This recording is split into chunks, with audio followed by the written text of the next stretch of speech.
함께 살펴보실 하나님 말씀은 요한복음 4장입니다. 요한복음 4장 19절에서 24절까지 말씀을 우리 한 절씩 교독하겠습니다. 요한복음 4장 19절에서 24절까지 말씀을 한 절씩 교독하겠습니다. 하나님 말씀입니다. 여자가 이르되 주여 내가 보니 선지자로소이다.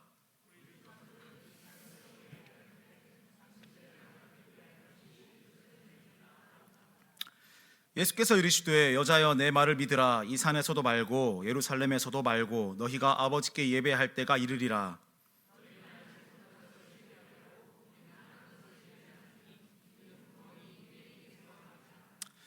아버지께 참되게 예배하는 자들은 영과 진리로 예배할 때가 오나니 곧 이때라. 아버지께서는 자기에게 이렇게 예배하는 자들을 찾으시느니라. 하나님은 영이시니 예배하는 자가 영과 진리로 예배할지니라. 아멘. 네, 잠시 지나간 수련회에 대한 보고를 하겠습니다. 이번 여름 하나님의 은혜 가운데에서 다음 세대가 여름 성경학교 혹은 여름 수련회로 모였습니다. 먼저 이 순서대로 영유아가 여름 사역을 먼저 시작을 했는데요. 7월 11일부터 12일까지 꿈꾸는 교회 본당에서 어린이들이 무려 225명이 모였습니다. 그리고 그들을 또 섬기기 위해 교사가 101명이 모여서요 함께 지어져 가겠다라고 열심히 외쳤어요. 꼬마 아이들이 우리는 교회는 건물이 아니에요 외치는데 얼마나 감동이 은혜가 되던지요. 하나님께서 일하셔서 우리 아이들이 교회가 무엇인지 참 올바르게 배워가는 그런 시간을 보낼 수가 있었습니다. 이어서 유년과 초등이 연합하여서 성경학교로 모였습니다. 7월 말에 모였죠.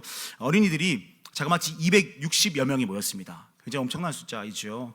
교사들이 84명이 모여서 이들 역시 함께 지어져 가느니라 모퉁이 돌이신 예수 그리스도 안에서 우리가 교회로 함께 지어져 간다 열심히 외치며 그렇게 성경학교로 모였습니다. 이어서 이 소년부가 외부에서 수련회를 가졌습니다. 8월 7일부터 9일까지 김포 청소년 수련장에서 어린이가 180명이 모였습니다. 한 개 부서 어린이가 180명이 모였습니다. 그들을 섬기기 위해 교사가 50명이 모였는데요. 얘네들이 얼마나 뜨겁게 기도했던지 밤에 기도를 2시간, 3시간 동안 했대요. 어른들보다 대단하죠. 그래서 우리 아이들이 예수 그리스도를 닮아가기를 갈망하면서 뜨겁게 기도했던 것이 흩어지지 않고 계속해서 그들의 중심 가운데 고백으로 이어질 수 있도록 우리 어른들께서 꼭 기도해 주시면 좋겠습니다. 이어서 중고와 고등이 연합을 시도했습니다. 8월 6일에서 8일까지 천안에 있는 고려신학대학원에서 수련회를 가졌는데요. 함께 지어져 가보자라는 주제를 가지고 모였습니다. 학생이 청소년들이 253명이 모였고요. 교사가 92명 정도가 동행했습니다. 겪어보니까요 중1부터 고3까지의 수준 차이가 굉장히 나더라고요. 신앙의 수준이나 아니면 사고방식이나 굉장히 수준 차이가 나는데 그 모든 수준을 뛰어넘어서 하나님 안에서 함께 지어져 가보겠다고 열심히 발버둥 치고 왔습니다. 애들의 결심과 결단이 하나님 안에서 아름답게 함께 지어져 갈 수 있도록 또 거듭해서 기도해 주시면 참 좋겠습니다. 러비아 청년들도요 강화도에서 수련회를 했고요. 청년들이 113명이나 모였습니다. 대단하죠. 교회 미래가 있습니다. 이들이 중심을 다해 예배하는 자로 세워져 갈 수 있도록 그렇게 계속해서 기도해 주시면 좋겠고요. 유디코도 7월 달에 수련회를 무사히 잘 마쳤습니다. 함께 예배하며 하나님을 알아가고 복음을 믿음으로 주 앞에서 결단해가는 그러한 은혜로운 여름의 날들이었습니다. 선포되는 말씀 앞에서 다음 세대들이 힘껏 아멘 소리쳤고요. 힘을 다해 찬양을 했습니다. 목이 터져라 기도했고요. 하나님 앞에서 내가 바르게 세워져 가보겠노라 뜨겁게 결단했습니다. 아마 함께 했던 모든 다음 세대 어린이들 혹은 학생들이 지금도 거듭해서 그 결단, 결심이 흩어지지 않겠노라 다짐하면서 이렇게 삶의 자리에서 열심히 몸부림치고 있을 겁니다. 아마도요. 네. 그래서 어른들께서도요 우리 친구들이 그때 했던 결단, 결심, 하나님 앞에서의 부르짖음이 그냥 한여름에 흩어져가는 하나의 소리로 그치지 않을 수 있도록 하나의 이벤트로 그치지 않을 수 있도록 꼭 거듭 계속해서 관심을 가지시고 기도해 주시면 참 감사하겠습니다. 남은 8월 엘리온과 꿈나래이의 수련회가 계속됩니다. 일정 다 보이시죠? 계속해서 여름 사역들을 위해서 꼭 기도해 주시고 관심 격려해 주시기를 간절히 부탁드립니다. 이 청소년 수련회 때 나누었던 이 은혜를 좀 나누고 싶은데요. 청소년 수련회로 모였을 때 제가 이제 학생들에게 이런 질문을 했습니다. 얘들아, 너네 지금 뭐 하고 있니? 예배하고자 여기 모여 있는데 그렇다면 예배가 뭐니? 굉장히 어려운 질문이죠. 예배는 도대체 어떻게 하는 거니? 너희 진짜 바르게 예배하고 있니? 라고 굉장히 수준 높은 질문을 던졌습니다. 제가 기대한 대답은요, 이 정도 수준이었어요. 그 예배 그거 있잖아요. 알잖아요. 우리 주일날 모여가지고 하는 그거. 막 하여튼 네, 그거. 요 정도의 수준을 딱 원했는데요. 참 대단하게도 놀랍게도요, 정말 많은 친구들이 예배에 대한 자신만의 명확한 정의 혹은 기준을 가지고 있었습니다. 아이들이 아무 생각 없이 그냥 예배 시간에 앉아 있는 줄 알았는데, 예배가 무엇인지 고민하고 어떻게 예배하는 것이 참된 것인지 계속해서 갈등하고 있더라고요. 그래서 굉장히 뿌듯했습니다. 적어도 내가 왜 여기 있는지, 지금 무엇을 하고 있는지에 대한 분명한 대답을 가지고 수련회에 앉아 있었으니까요. 그렇다면 이곳에 계신 모든 성도님들께 한번 동일한 질문을 드리겠습니다. 꼭 마음속으로 대답해 주십시오. 그 친구가 대답을 해서 정답을 맞춰버려가지고 제가 굉장히 놀랐거든요. 그 뒤로 할 말을 잃어가지고 어버버버 했던 것 같은데, 정답이 나오면 안 되니까 꼭 마음속으로 대답해 주십시오. 늦은 밤 예배하시기 위해서, 예배드리기 위해서 모이신 여러분, 과연 예배란 무엇입니까? 혹은 예배란 도대체 어떻게 하는 것입니까? 각자의 정의를 한번 마음속으로 엎드려 보시지요. 우리는 분명히 예배하려고 이곳에 와 있습니다. 온종일 일터나 가정에서 얼마나 고생 많이 하셨습니까? 다크서클이 턱까지 내려와 있는 것들이 보이는데요, 그 피곤함을 이기시고 이 밤 이곳에, 또 이 머나먼 산골짜기에 모이시느라 얼마나 고생 많으십니까? 정말 대단하십니다. 그런데 만약에요, 이 늦은 밤에 피곤을 무릅쓰고 예배하러 모였는데 나의 예배가 혹은 나의 열심이 하나님을 향하지 않는다면, 혹은 하나님이 원하시는 예배 방향이 아니라면 어떻겠습니까? 너무 안타깝지 않습니까? 어쩌면 우리는 처참한 시간 낭비를 해대고 있을지도 모릅니다. 예수님은 분명히 나더러 주여 주여 외치는 자마다 다 천국에 갈 수 있는 것은 아니라고 하셨습니다. 저는 남고를 졸업했습니다. 아는 친구들은 스포하지 마세요. 남고를 졸업했어요. 남자들만 있는 고등학교죠. 그곳은 곧 야생입니다. 거칠고 험하고 다툼이 충만하고 약육강식의 세상, 그곳이 바로 남고였습니다. 그러다가 대학교를 가게 되었습니다. 하나님 은혜죠. 거기에 여자라는 생명체가 살고 있었어요. 너무 신기한 겁니다. 되게 부드럽고 섬세하더라고요. 하루는 누가 와서 이렇게 저를 탁 치는 거예요. 같은 해에 입학한 여자라는 생명체였습니다. 남고를 졸업한 저에게 여자라는 생명체는 너무나 어렵고 두렵고 하여튼 그런 존재였어요. 그래서 멍하니 있는데 그 친구가 이러더라고요. 점심에 뭐 해? 12시에 밥 같이 먹을래? 이러는 거예요. 만감이 교차했습니다. 얘가 나를 때리려고 하나? 그래서 제가 결국에는 같이 먹을게요? 안 먹을게요? 안 먹었습니다. 12시에 그냥 집에 갔어요. 왜냐하면 그 친구가 이랬거든요. 점심 같이 먹을래? 기철아? 이랬거든요. 아시는지 모르겠지만 제 이름은 기철이가 아닙니다. 기철이는 제 친구입니다. 그래서 전 12시에 식당에 가지 않았습니다. 기철이가 갔겠죠. 우리는 예배하러 이곳에 모여 있습니다. 지금뿐만 아니라 우리는 아주 자주 예배하기 위해 모여듭니다. 분명히 예배하며 살아가노라 말합니다. 그런데 예배가 무엇인지, 예배가 어떻게 해야 하는 것인지, 예배가 누구를 향하는 것인지, 내가 지금 바르게 예배하고 있는지에 대해 고민하지 않는다면, 아무 생각 없이 그저 익숙함에 젖어서 또 한 번의 예배에 습관적으로 앉아 있는다면, 우리는 어쩌면 전혀 다른 사람의 이름을 부르면서 밥 같이 먹을래? 라고 하며 초청을 하고 있는지도 모릅니다. 엄청난 오류 아닙니까? 하나님께 예배 드린다고 앉아 있지만 정작 예배가 아닌 다른 것을 하고 있을 수도 있다는 말이죠. 시내산에서 금으로 된 송아지를 만들어 놓고 이것이 너희를 애굽에서 인도해낸 여호와다, 하나님이다 말했던 이스라엘들이 범했던 그 오류를 어쩌면 우리는 지금 모양만 다를 뿐 똑같이 범하고 있을지도 모르는 일 아니겠습니까? 그러니 우리는요, 개인의 감정이나 지식 혹은 습관 안에서 드려지는 예배가 아니라 하나님 아버지께서 찾으시는 그 방법 안에서 참되게 예배하며 나아가야 합니다. 그 고민이 우리에게 있어야 되고요, 참되게 주께서 찾으시는 예배자로 살아가기 위한 처절한 몸부림이 우리 안에 있어야 하지 않겠습니까? 예수님이 사마리아 땅에 살던 한 여인을 만나십니다.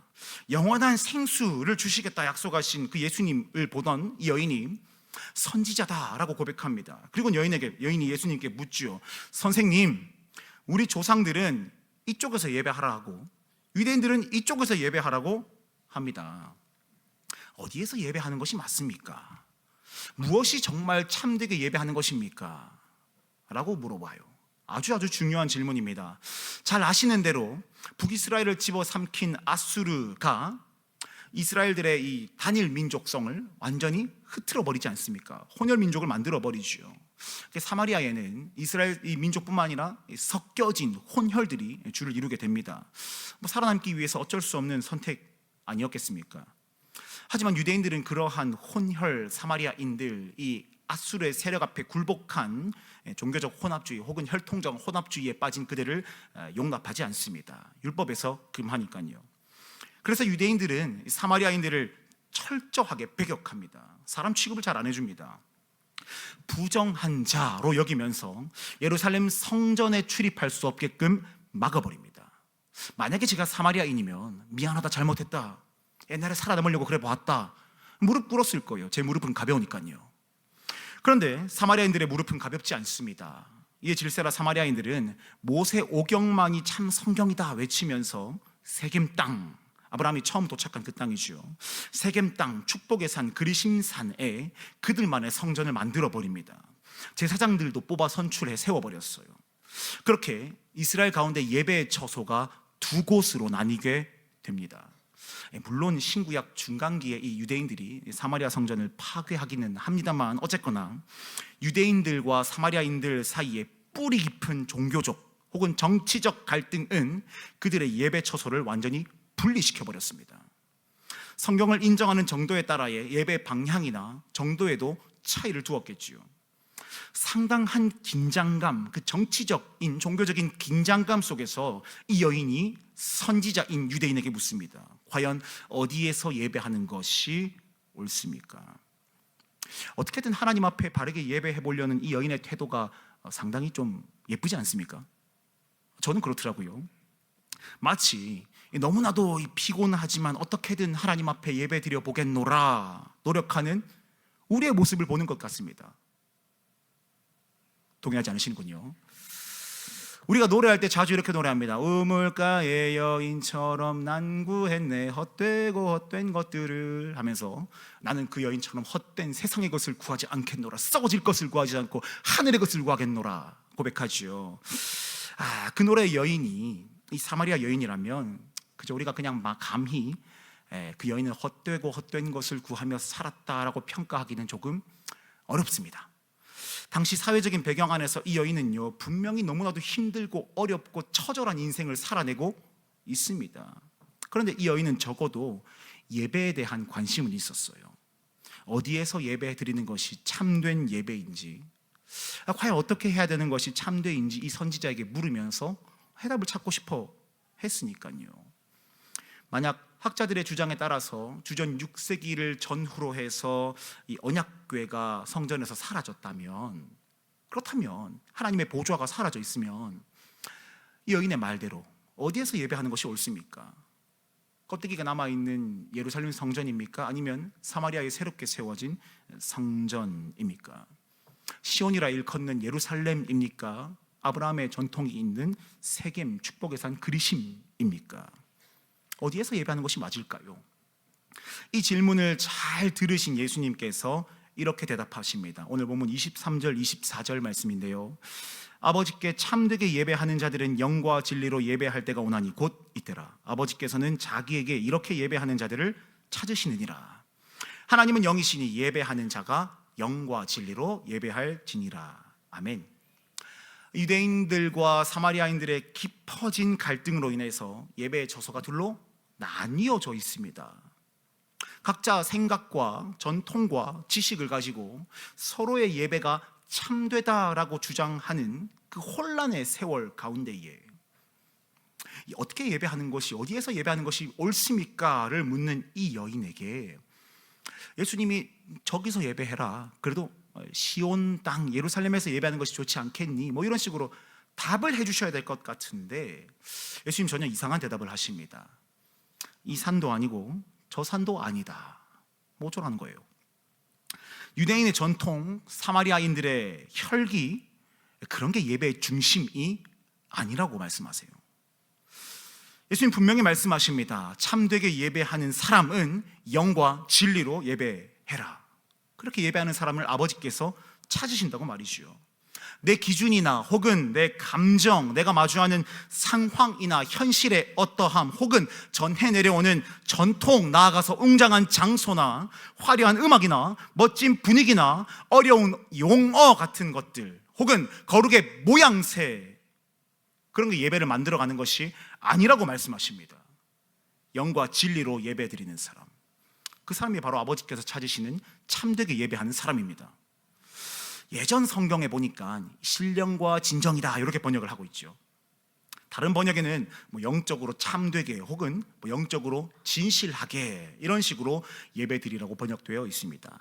그래서 우리는 주로 신령과 진정으로 예배해라 라는 이 말을, 우리가 드릴 예배는 마음과 정성을 다해서 진심을 담아 올려드리는 예배라고 해석을 합니다. 그게 참된 예배라고 주장들을 하죠. 틀린 말은 아니라고 생각을 합니다. 예배라는 용어 자체가 예의를 갖추어 엎드린다라는 한자를 가지고 있으니까요. 그런데요, 이런 고민이 들더라고요. 과연 얼마나 마음을 담아내야 내가 마음을 담아 드린 예배라고 할 수 있을까? 너무 어렵더라고요.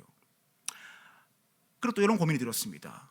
만약 하나님이 받으시는 예배의 척도가 그 사람이 얼마나 열심을 쏟았는지, 혹은 그 사람의 마음을 몇 % 쏟아내었는지에 따라 정해진다면 너무 비참하더라고요. 마치 도무지 오를 수 없는 산을 올라보겠다고 아득바득 발버둥 치는 것 같아 보이더라고요. 성경은 분명히 모든 사람이 죄를 범하였으며 하나님의 영광에 이를 수 없다라고 말씀을 하십니다. 그렇다면 우리가 무엇을 드려야, 얼마나 어떻게 마음을 쏟아내야 하나님의 마음에 흡족하실 만큼 우리 마음을 쏟아내었다라고 단정할 수가 있겠습니까? 혹 예배 중간에 잠깐 졸았어요. 한 15초 정도. 이게 졸았단 말입니다. 그럼 그 사람의 예배는 처참하게 실패한 것입니까? 속상합니다만 우리의 능력으로는 하나님의 기준에 충족할 수가 없습니다. 불가능합니다. 물론 전적으로 하나님을 향해야만 하는 우리의 마음은 반드시 필요합니다. 하나님은 중심을 보시니까요. 하지만 우리의 드릴 예배의 첫째는 우리의 마음을 얼마나 쏟아내는지, 우리의 열심을 얼마나 들이붓는지는 아니라는 사실입니다. 예배에 우리의 마음을 쏟고 중심을 다하는 것 분명히 필요합니다만, 예배의 첫째는 우리가 얼마만큼 그것에 마음을 쏟아내는지 있지 않다는 거죠. 하나님이 찾으시는 참되게 예배하는 자는 분명히 영과 진리로 예배하는 사람입니다. 영이라는 헬라어는 푸뉴마로 주로 성령을 말합니다. 성령 하나님 말이죠. 이 본문에서는 더욱더 분명합니다. 진리, 헬라어 알레테이아는 숨겨진 것을 밝히 드러내는 참된 도리, 하나님의 나라와 그분의 탁월하신 사랑을 온 세상 가운데에 밝히 드러내시는 진리이신 예수 그리스도를 가리킵니다. 그러니 영과 진리로 예배한다는 것은 개인의 마음을 몇 %, 얼마나 어떻게 열심히 쏟아내었는지 그것을 증명해 보아라 라는 게 아니죠. 엠프뉴마, 성령 안에서, 엔 알레테이아, 예수 그리스도 안에서 예배하는 것, 그것이 바로 참된 예배자, 영과 진리로 예배하는 사람입니다. 예수님은 분명히 말씀하셨습니다. 나로 말미암지 않고서는 아버지께로 올 자가 없다. 따라서 절대로 우리는 개인의 열심, 개인의 노력, 개인의 감정이나 상황을 통로 삼아서 아버지께서 나아갈 수 없는 그러한 비참한 존재입니다. 그렇기에 내가 중심이 되어버리는 예배는 아버지께서 찾으시는 그런 예배가 아닙니다. 조금의 의심할 여지도 없이 예배의 주체는 삼위 하나님이십니다. 너무 피곤합니다만 예배 드리러 왔습니다. 은혜 주세요. 너무 귀찮지만 예배 드리러 왔습니다. 복 주세요. 마치 어린아이가 엄마 아빠에게 이 선물 좀 줘봐 도움을 구하는 듯 은혜를 구하는 것, 물론 그렇게 할 수 있습니다. 우리 아버지께 우리가 무엇을 구하지 못하겠습니까? 하지만 그것이 예배의 첫째가 아니라는 사실입니다. 하나님이 찾으시는 참된 예배, 오늘 그리고 우리가 앞으로도 드릴 예배는 우리를 참으로 그리스도께로 이끄시며 우리에게 참된 믿음을 일으키시는 성령 안에서 드린 예배입니다. 우리의 영원한 구원의 주 되시는 그리스도의 공로를 전적으로 의지함으로 모든 영광과 찬양을 받으시기에 합당하신 아버지께로 나아가는 예배여야 합니다.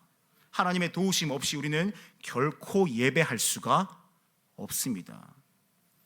내가 예배 드리러 왔습니다. 성립할 수가 없습니다. 하나님 없이 내 마음이 우선이 되고 그리스도 없이 성령의 도우심 없이 관습적으로 내가 어떻게 해보겠노라, 내가 은혜를 갈취해보겠노라 하는 태도는 예배 첫째가 절대 아닙니다. 그런 의미에서 우리는 예배 가운데 선포되는 이 말씀에 집중할 수 있어야 합니다. 예배의 주인이신 하나님은 분명히 예배 가운데 우리와 교제하시면서 말씀을 통하여서 그분이 어떤 분이신지, 어떠한 사랑으로 우리를 품어내셨는지, 어떻게 교회를 지키시는지 선언하십니다. 그런데 우리는 말씀을 들어 알아야 합니다. 찬양의 열정과 열기로 막 신나게 뛰어노라, 그리고 다 이루었노라, 딥슬립, 이렇게 돼서는 안 된다는 거죠.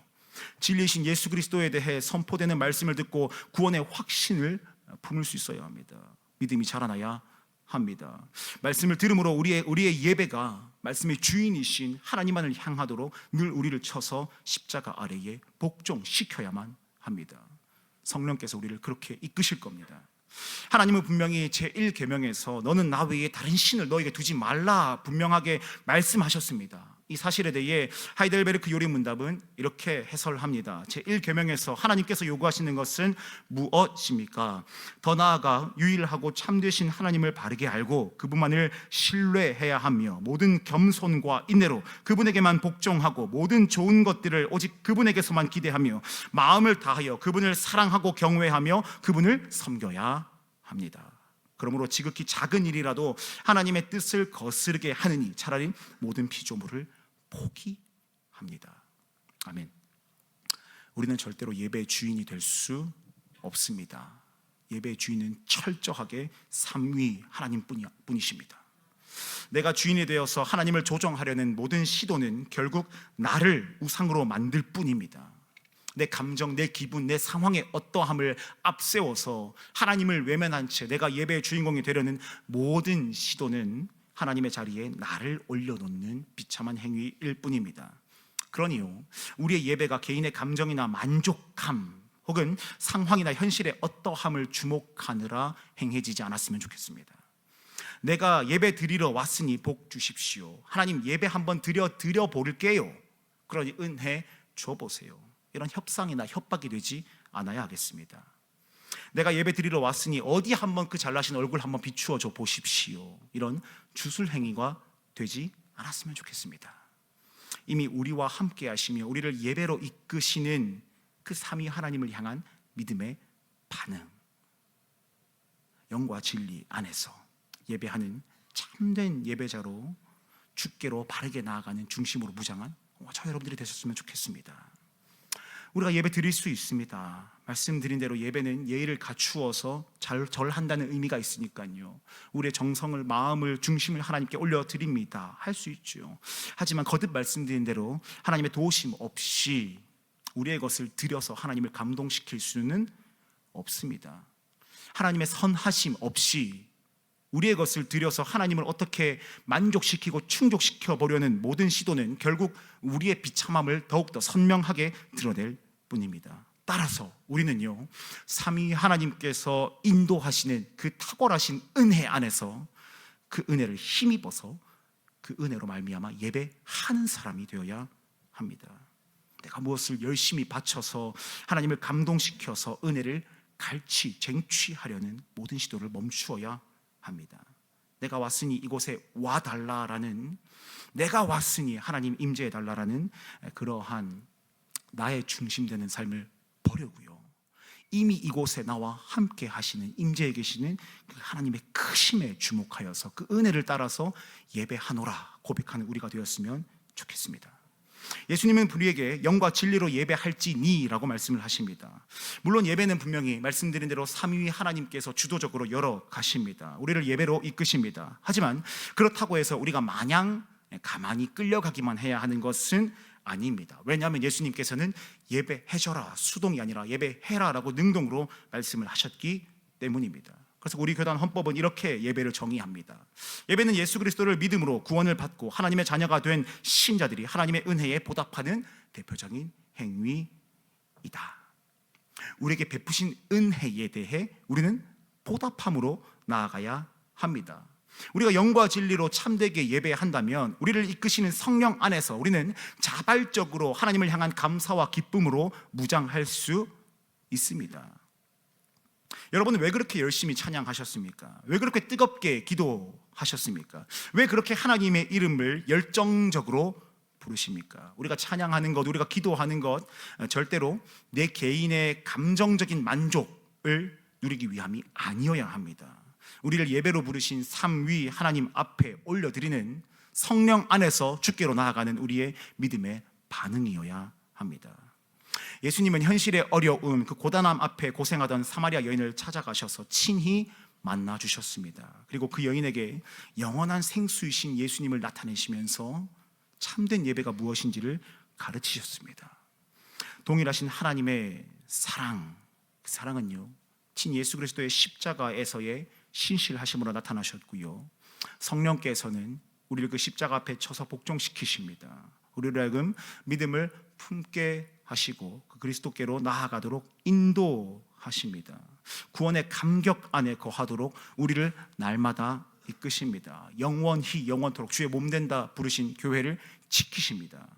감히 예배할 수 없는 우리를 부르셔서 예배 드리게 하지 않으시고 예배하게끔 인도하셨습니다.